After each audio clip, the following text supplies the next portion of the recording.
So I've walked about 50 yards from where we started, and behind me you'll see this is what we call an air raid shelter. We have many of them. They're not really air raid shelters, but more bomb shelters. We don't have air raids, but we have had over the years, unfortunately, many incidents of what we call incoming missiles coming in, generally from the area of Gaza. It's part of our reality. But another part of the reality is actually on the front of this bomb shelter. So you'll see some very rough mosaic work over here. This mosaic work is actually the work of one of the age groups of the kibbutz. Every age group on the kibbutz does its, when they get to 13 years old, does a year known as the bar and bat mitzvah year. And during that year, as opposed to the way you do it in your synagogue in Boca, they don't only have an aliyah l'Torah, a reading from the Torah, they have to do 13 different tasks. Some of them about themselves, some of them connected to their community, the kibbutz, some of them connected to the state of Israel, and some of them connected to the Jewish people. That's our way of doing Jewish over here. The name of this particular group, you can see the piece of mosaic over here, is Kochav, which means star. Let's keep walking along towards our destination. So I wanted to show you just for a moment an interesting reality on the kibbutz. Behind me over here are some of the older homes on the kibbutz. The type of homes we lived in for many years. On the other side of the road, have a look and see some of the newer homes on the kibbutz.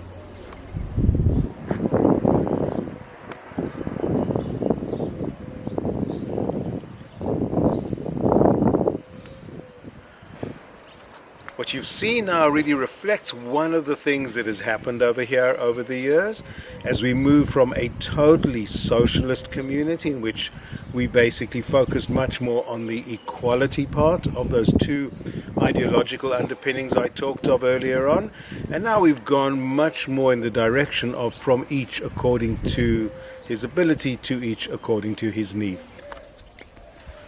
So I brought you to the edge of the kibbutz where my son and his family live. But I wanted you for a moment to notice something.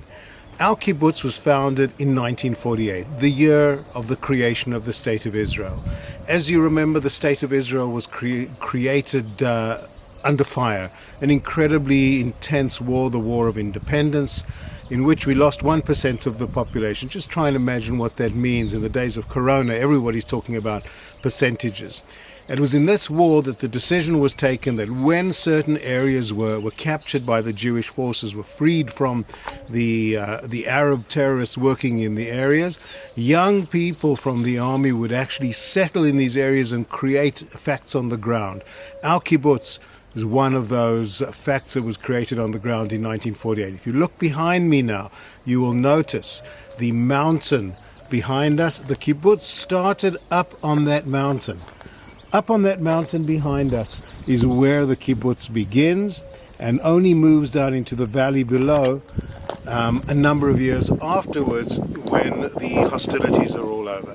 Let's go now to where my son lives with his family, and we'll talk about multi-generational families on the kibbutz. Let's go. Okay, so once again, no Hollywood sets over here. I arrived at their home and standing amongst the various vehicles that they use to move around the kibbutz as a family.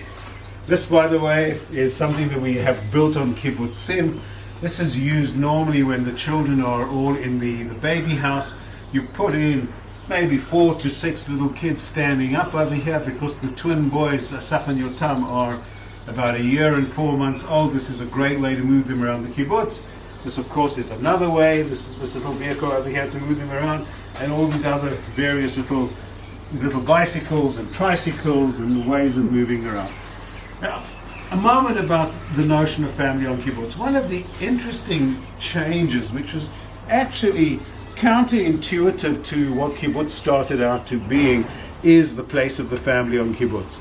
Initially, in the early days of the kibbutz movement, the family was not at the center. The kibbutz movement actually tried to break down the traditional nuclear family based on the notion that the only way you can build a communal society is to break down those traditional structures, those traditional, what we used to call bourgeois family structures, and create a very different type of set of relationships in which your primary relationships are not necessarily within the nuclear family, but within the whole community, within the comradeship that you developed in the community.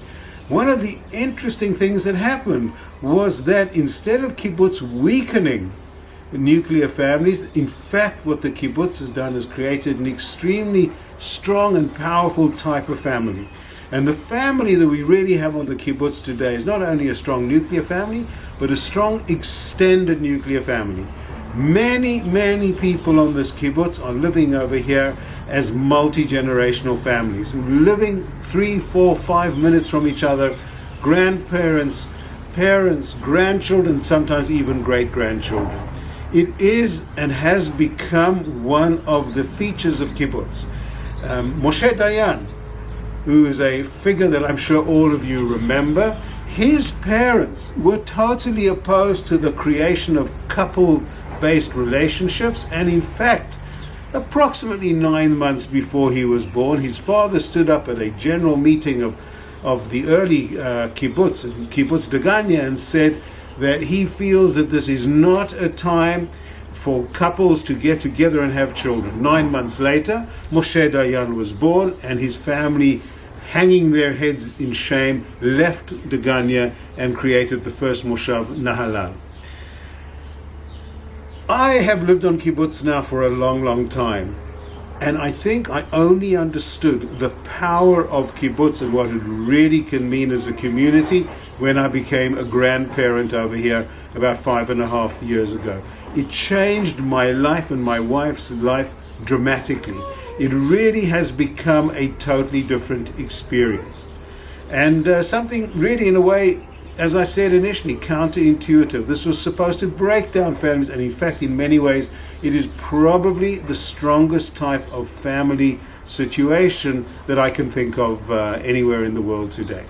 So what I'd like to do now, after talking about the family, is to actually take you to where I live and speak for a few minutes about the journey we've done in terms of the structure of the community, from our initial structure of a community in which everything was shared, to a community in which we now share and live together in a different way.